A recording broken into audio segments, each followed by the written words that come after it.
وسبحان الله وما أنا من المشركين. لله نحمده ونستعينه ونستغفره ونعوذ بالله من شرور أنفسنا ومن سيئات أعمالنا من يهده الله فلا مضل له ومن يضلل فلا هادي له أشهد أن لا إله إلا الله وحده لا شريك له وأشهد أن محمدا عبده ورسوله يا أيها الذين آمنوا اتقوا الله حق تقاته ولا تموتن إلا وأنتم مسلمون يا أيها الناس اتقوا ربكم الذي خلقكم من نفس واحدة وخلق منها زوجها وبث منهما رجالا كثيرا ونساء واتقوا الله الذي تساءلون به والأرحام إن الله كان عليكم رقيبا يا أيها الذين آمنوا اتقوا الله وقولوا قولا سديدا يصلح لكم أعمالكم ويغفر لكم ذنوبكم ومن يطع الله ورسوله فقد فاز فوزا عظيما أما بعد فإن أصدق الحديث كتاب الله وخير الهدي هدي محمد صلى الله عليه وسلم وشر الأمور محدثاتها فإن كل محدثة بدعة وكل بدعة ضلالة وكل ضلالة في النار.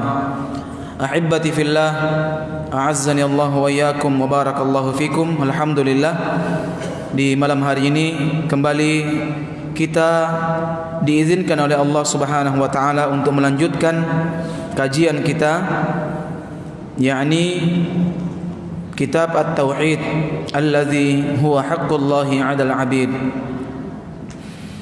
Kita sudah selesai membahas, yakni pada poin yang ke-11. Tidak bolehnya seorang menyembelih di tempat di mana tempat tersebut pernah dilakukan kesyirikan. Jadi tidak boleh. Nah, dan kita sudah membahas hadis yang diriwayatkan oleh Imam Abu Dawud, di mana Nabi SAW pernah ditanya sama seseorang tentang apa? Tentang dia ingin menyembelih, bernazar, dia ingin menyembelih seekor hewan di masa dahulu. Kemudian Nabi SAW bertanya, apakah di tempat itu tidak pernah dilakukan penyembelihan atau dirayakan hari-hari besar orang-orang kafir? Maka dia mengatakan, tidak ya Rasulullah. Dan Nabi mengatakan, silahkan kalau kau sudah yakin hal tersebut. Nah, kemudian jemaah yang dimuliakan oleh Allah Subhanahu wa taala, kita masuk pada poin berikutnya, yakni bab minasyirki an-nadharu li ghairillah, yakni di antara kesyirikan bernazar untuk selain Allah Subhanahu wa taala. Ini poin baru. Dan ini bab yang paling singkat dalam kitab At-Tauhid. Ini paling sedikit pembahasannya. Tentang apa? Nazar. Tahu nazar? Tahu kan? Bahasa Makassarnya apa? Tinja. Tapi kalau bahasa Indonesia tinja kotoran. Kita berbicara bahasa Makassar ini, Pak, supaya antum paham. Beliau mengatakan minasyirik, dan di antara kesyirikan, yakni bernazar untuk selain Allah Subhanahu wa taala. Para ulama telah membahas hal ini, jemaah, ikhwah semua, bahwa nazar itu ditinjau dari beberapa aspek atau terbagi menjadi dua secara umumnya. Ada makna secara umum dan ada makna secara khusus. Kalau secara umum, nazar itu artinya at-ta'ah atau al-ibadah, ketaatan atau ibadah. Ketaatan atau al-ibadah. Ini yang disampaikan oleh para al-ulama kita,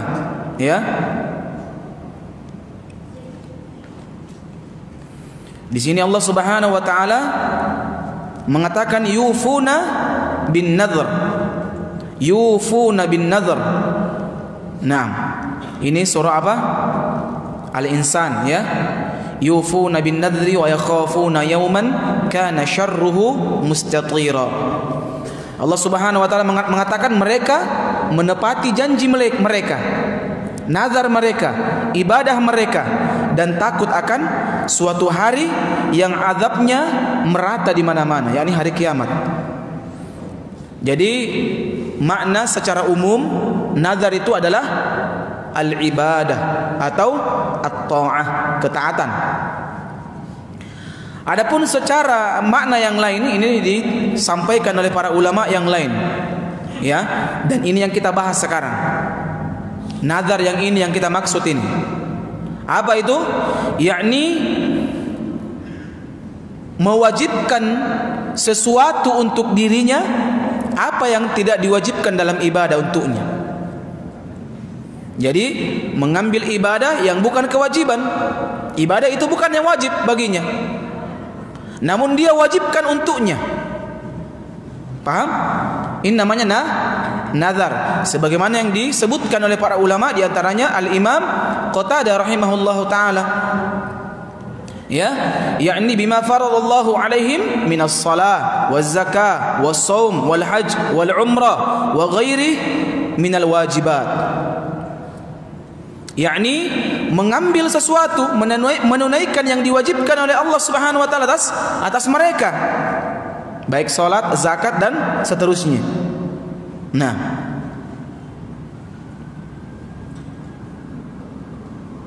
jadi maaf ya, jadi ini saya singkatkan ya. Nazar yang kita maksud di sini adalah secara makna khusus, yakni seseorang mewajibkan atas dirinya suatu ibadah yang tidak diwajibkan atasnya. Saya pilih-pilih dulu bahasanya yang cocok. Jadi saya ulang.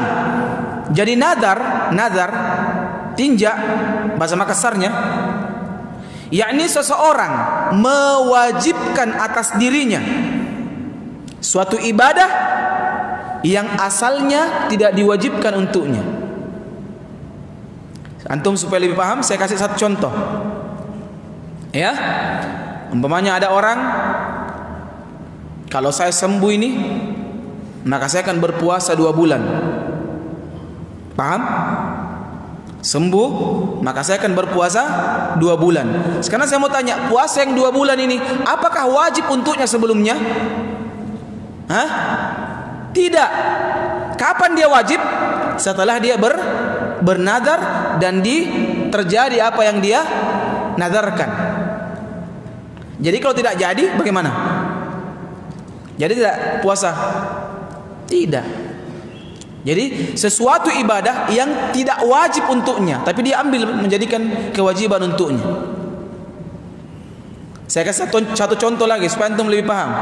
Saya kalau ada orang kalau sembuh kayak ini, maka saya akan sholat wajib. Boleh tidak? Tidak, karena sholat wajib untuknya. Paham di sini? Mulai paham ya? Atau belum? Paham semua? Nanti tiada paham. Mado-mado ji. Oh iya. Nampak dipawangi apa? Apa sendi? Saya ulang. Jadi nazar itu 2 makna. Ada secara umum dan ada makna secara khusus. Adapun makna secara umum yakni al-ibadah atau at-ta'ah, ketaatan. Sebagaimana kata Allah Subhanahu wa taala dalam Al-Qur'an. Nah, kemudian ada makna secara khusus dan ini yang kita bahas, syirik. Ada syirik di situ. Nanti kita bagi juga. Nazar itu 2, Pak. Jadi ini kajian tauhid sebenarnya khusus orang-orang cerdas. Kalau orang mau cerdas, kajian tauhid. Nah, Lawannya orang bodoh, orang melakukan kesyirikan dan mengajak kepada kesyirikan, maka dia adalah orang bodoh. Ini sudah kita bahas kan? Afa ghairallahi ta'muruni a'budu ayyuhal jahilun. Apa kata Allah? Kata Allah Subhanahu wa taala kepada Nabi SAW. Nabi katakan kepada orang-orang kafir, apakah kalian ingin mengajakku kepada sembahan selain Allah Subhanahu wa taala? Ayyuhal jahilun, wahai orang-orang yang jahil. Makanya para ulama mengatakan kalau Anda mau cerdas, maka dalami ilmu aqidah atau tauhid. Ini bab nadar saja ini sudah. Nah, paham ya? Jadi terbagi dua. Ada makna secara umum dan ada makna secara khusus. Dan yang kita bahas sekarang adalah makna khusus. Naam, yakni nazar yang dimaksud adalah seseorang mewajibkan atas dirinya sesuatu ibadah yang tidak wajib untuknya asalnya. Paham di sini? Nah, khalas. Nah, kita masuk pada poin berikutnya. Jadi nazar ini Pak ada dua. Nazar yang ini tadi itu ada dua. Bukan yang makna umum ya, makna khusus. Antum angkat tangan kalau tidak paham. Iya, saya ulang-ulang terus ini. Jadi nazar secara makna khusus itu terbagi dua.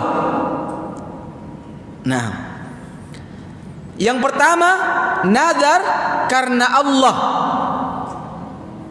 Nazar karena Allah. Ya. Dan yang kedua nazar syirik. Nazar syirik. Nah, nazar karena Allah. Paham sampai di sini? Paham sampai di sini? Alhamdulillah. Nazar karena Allah ini terbagi lagi. Spentum lebih spesifik ini pembahasannya tentang nazar. Spentum ujungnya ini pembahasan. Spentum bisa paham mana yang syirik, mana yang boleh. Spentum paham di sini. Ada orang bernazar, langsung dia bilang, saya ya Allah bernazar akan membangun masjid. Dia tidak sebutkan kalau saya begini maka saya akan bangun masjid. Dia langsung ngomong, insyaallah ya Allah saya bernazar ingin bangun masjid. Maka ini nazar yang dipuji, terpuji untuknya. Terpuji. Ya, saya bernazar ya Allah saya mau kasih nikah ini ikhwah ini fulan. Maka ini nazar yang terpuji dan wajib ditunaikan. Mewajibkan sesuatu untuk dirinya. Ini namanya nazar mutlak. Nazar mutlak. Ada orang mengatakan, ya Allah kalau saya sembuh saya akan puasa 2 bulan. Ini yang makruh. Bisa bedakan? Yang pertama dengan yang kedua? Yang pertama adalah terpuji. Yang kedua makruh. Nah, di mana bedanya? Yang satu tidak ada tendensi dan yang kedua ada tendensinya. Mau sesuatu. Dia melakukan ketaatan karena sesuatu dari dunia. Faham sampai di sini? Alhamdulillah. Perlu saya ulang? Tidak, ya? Kayak saya lihat wajahnya ini kayak setengah-setengah. Nazar terbagi berapa, akhi? Dua. Ada nazar karena Allah dan ada nazar syirik. Nazar karena Allah ini terbagi lagi. Ada yang dipuji dan ada yang makruh. Yang terpuji yang pertama tadi, langsung dia sebut, saya insya Allah ya Allah saya bernadar untuk membangun masjid ini. Ketaatan. Ada juga orang, saya kalau sembuh ini saya akan bangun masjid. Maka ini makruh. Ya, makruh. Kenapa?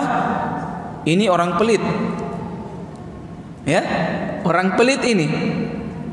Dia mau puasa, dia mau bangun masjid, kalau dikasih ada timbal balik. Namanya mutualisme. Sahih? Mau bantu? Iya, bantu tau nggak? Antum bantu saya bantu antum. Ini mutualisme Pak, saling membantu. Tapi dalam agama tidak boleh yang seperti ini. Kalau sama Allah Subhanahu wa taala tidak boleh hitung-hitung orang, Pak. Langsung lakukan. Nah, semoga antum paham di sini. Ya. Adapun nazar yang bentuk kedua ini makruh. Kenapa? Bahkan ada para ulama yang mengharamkan berdasarkan dalil-dalil. Tapi insya Allah pendapat yang lebih kuat, yakni hukumnya makruh. Dalil yang pertama, ya, Nabi SAW katakan dari Ibnu Umar. Ini Ibnu Umar radhiyallahu taala anhu, yakni Abdullah bin Umar radhiyallahu taala anhuma. Beliau mengatakan anin Nabi SAW, dari Nabi SAW, annahu naha anin nadar. Nabi melarang nazar. Tapi para ulama menyebutkan larangan di sini apa? Larangan makruh, bukan haram. Nah, ya. Dan ini pendapat yang dipilih oleh para ulama. Kemudian Nabi SAW mengatakan innahu la ya'ti bi khairin, dan sesungguhnya nazar itu tidak mendatangkan kebaikan. Jadi ingat, yang kita tujukan itu tidak akan mungkin bisa berubah dengan nazar, Pak. Banyak orang bernazar karena apa? Sangat mengharapkan sesuatu. Ingat, tidak bisa merubah itu hakikat akhirnya, Pak. Orang bernazar tidak mungkin bisa merubah. Nabi yang sebutkan. Ya, dalam hadis yang lain Nabi SAW sebutkan, ini tadi riwayat Muslim, dalam riwayat Imam Bukhari, Nabi SAW wala yuakhir. Nabi SAW katakan innan nadhra la yuqaddimu syai'a wala yuakhir. Sesungguhnya nazar itu tidak bisa memajukan yang kau inginkan dan kasih mundur sedikit pun, tidak bisa berubah. Dan Nabi SAW mengatakan wa innama yustakhraju bihi minal bakhil. Nazar itu tidak akan terjadi kecuali dari orang-orang yang nyek-nyerek, orang pelit, si kakara ya. Antum tidak tahu pelit? Mudah dipahami pelit. Makanya ini kalau orang sering nazar-nazar, ini mati orang pelit ini. Oh, pelit dia. Dan pelitnya bukan kepada manusia, tapi kepada Allah Subhanahu wa taala. Seakan-akan dia mengatakan apa? Oh, karena benar kon surah puasa, sehari apain? Nah, kau ada tongki. Ya, begitu sederhananya, Pak. Ya Allah, kalau kau mau saya berpuasa, maka kasih kepain. Nah, coba lihat di mana bentuk apa namanya terlarangnya ini nazar, Pak. Karena dia ingin melakukan akhirat dan menukar dengan dunia. Tidak ada orang, Pak, nazar karena akhirat. Jarang ada begitu, Pak. Jarang. Rata-rata dunia, lulus sekolah, ya kan? Diterima kerja.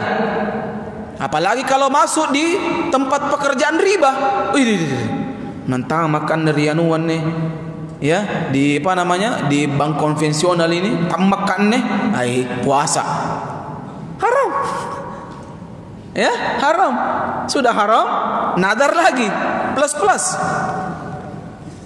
dapatnya. Nah, dan ingat, orang kalau sudah bernazar dan diberikan, maka dia wajib melakukan itu. Wajib. Kapan dia tidak lakukan, maka dia utang sama Allah Subhanahu wa taala kewajiban. meninggal, bagaimana kalau dia meninggal? Maka ahli warisnya. Nah, al-ikhwah rahimakumullah, jadi ini diantaranya, Pak.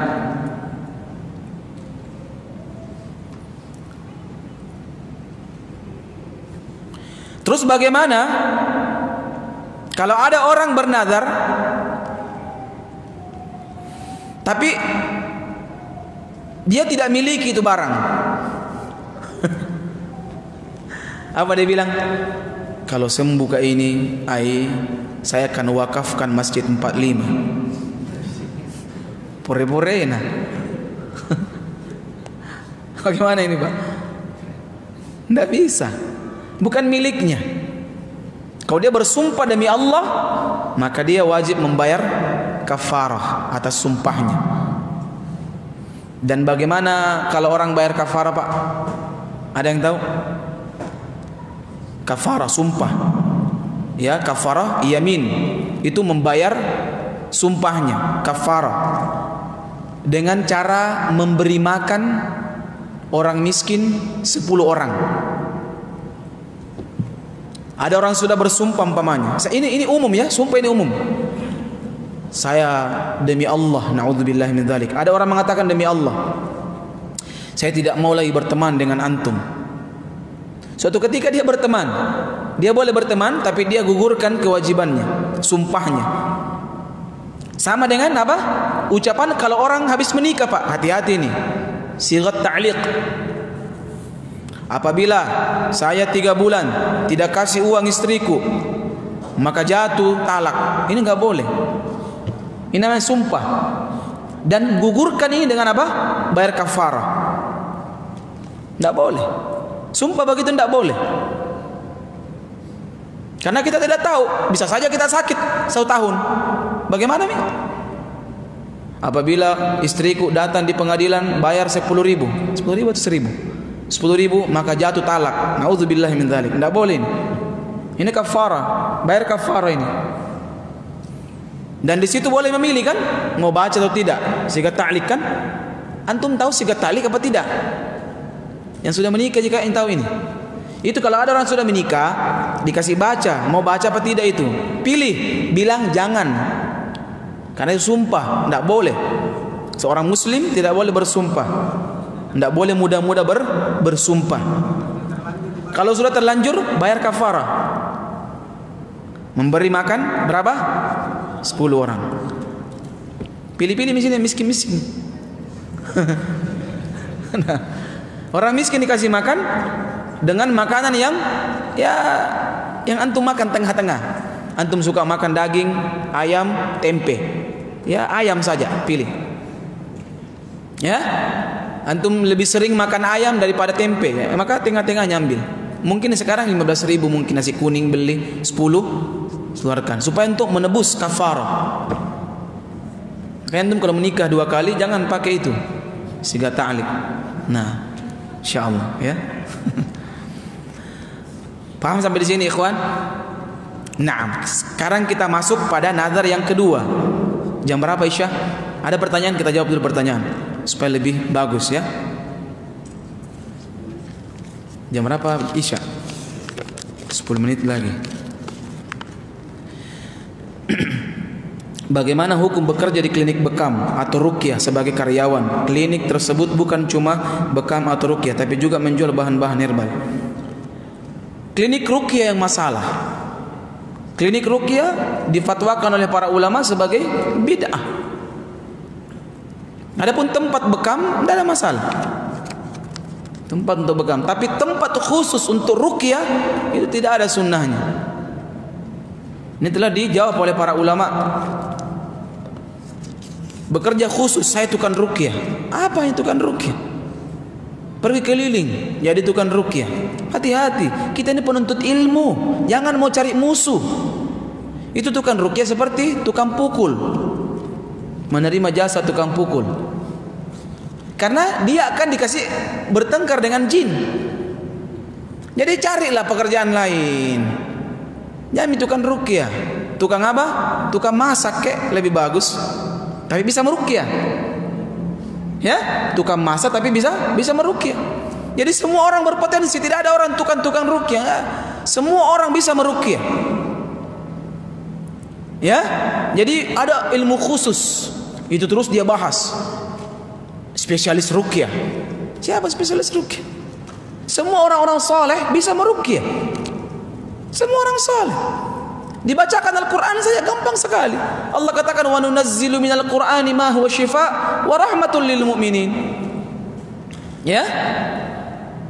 Nah, jadi seperti itu ikhwan. Kalau antum mau jadi tukang ruqyah khusus kiri kanan, ini pekerjaannya kiri kanan, aduh, saya rasa nggak perlu. Sampai melanggar syariat, berdua-duaan dengan wanita di ruqyah, darurat Ustaz. Bukan darurat, mendaruratkan diri. Ya, akhirnya naudzubillah min dzalik.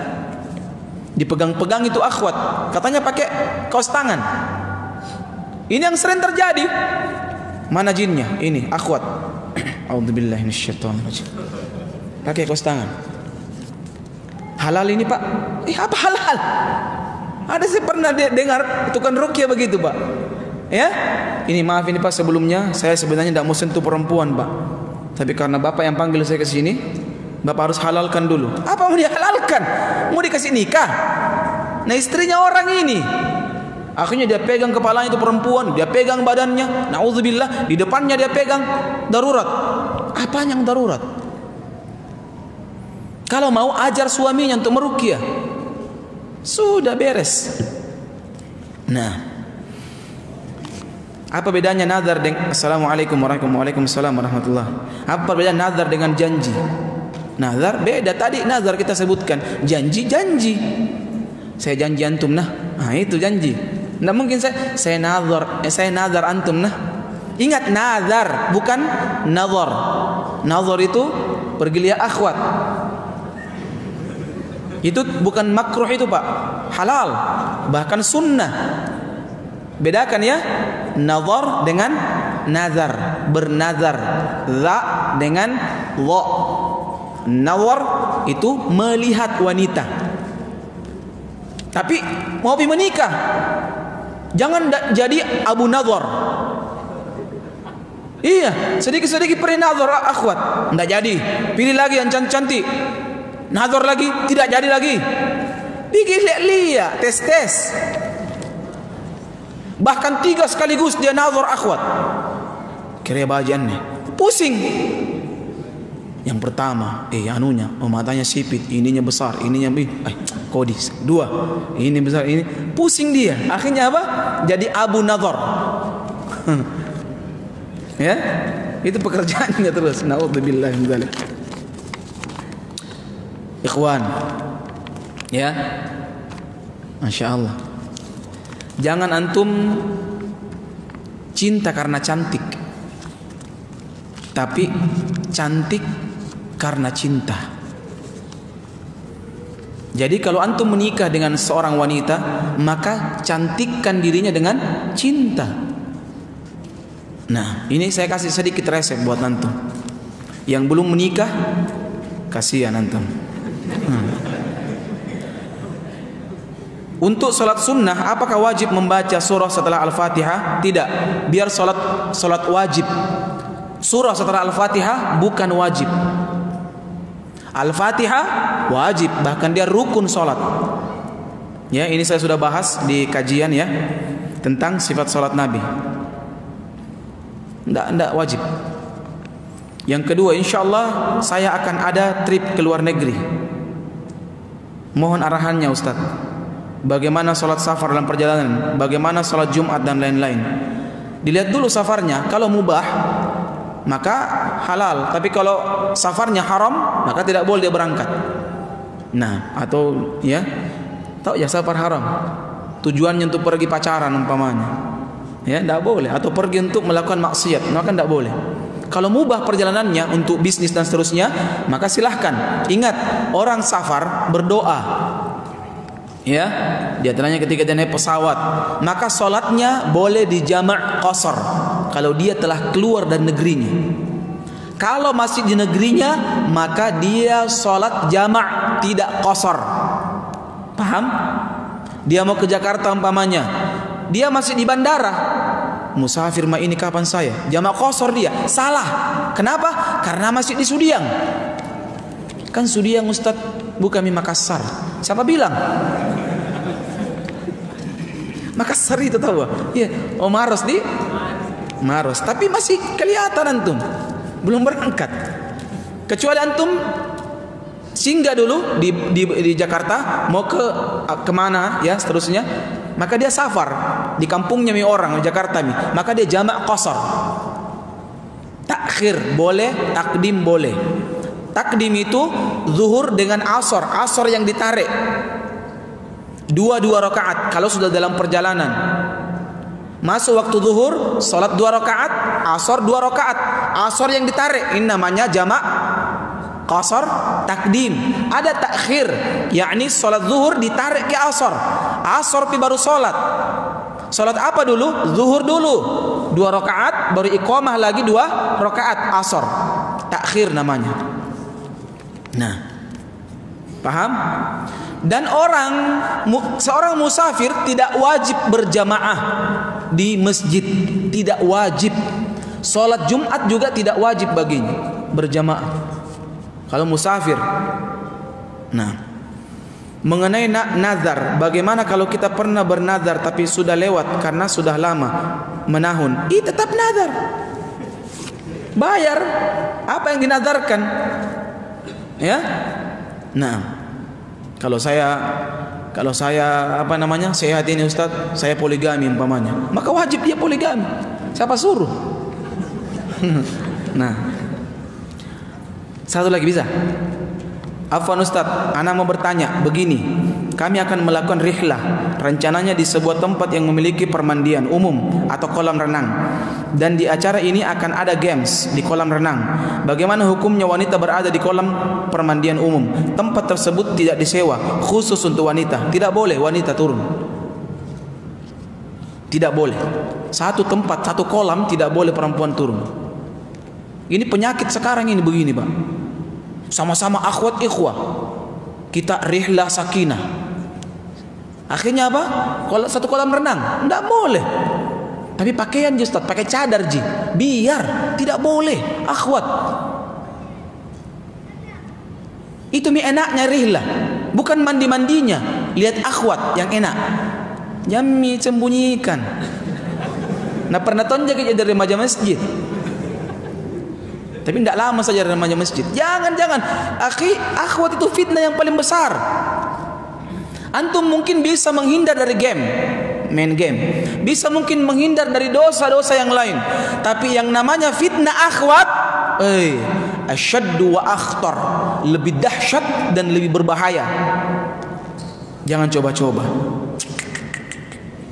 Antum mau coba-coba bahaya. Syaitannya luar biasa, Pak. Kalau syaitan, kata Allah Subhanahu wa taala, dhaif, lemah, tapi perempuan inna kaidahunna azim. Sesungguhnya tipu daya wanita itu sangat dahsyat. Kalau syaitan dibilang lemah, perempuan dibilang dahsyat.